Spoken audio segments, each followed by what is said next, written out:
Hey everyone, today I'm going to show you how to transfer data from one drive to another drive. Without any further ado, let's get started. First, open your web browser and navigate to OneDrive.com. Once you're on the page, sign in with your Microsoft account credentials.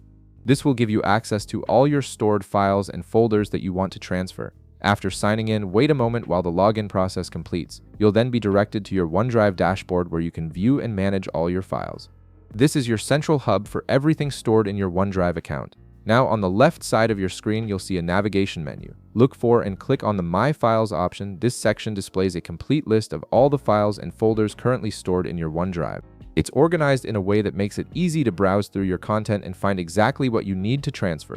Once you're viewing your files, locate the specific file you want to transfer to another OneDrive account. You'll notice a small checkmark box next to each file. Go ahead and click on the checkmark next to the file you wish to transfer.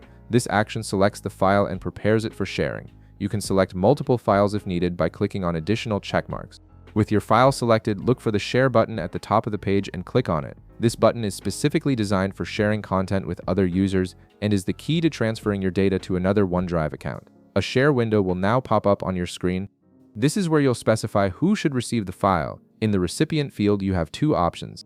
You can either type in the Microsoft account email address of the person whose OneDrive you want to transfer the file to, or if you already have them saved as a contact, you can simply select their name from your contact list.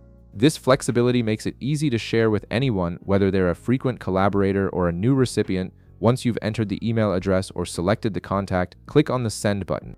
The file will immediately be shared with that person's OneDrive account, effectively transferring your data to their drive. They'll receive a notification and be able to access the file directly from their own OneDrive. And that's it. You've successfully transferred your data from your OneDrive to another drive using the sharing feature. If this video helped you out, be sure to leave a like, subscribe, and I'll see you in the next one.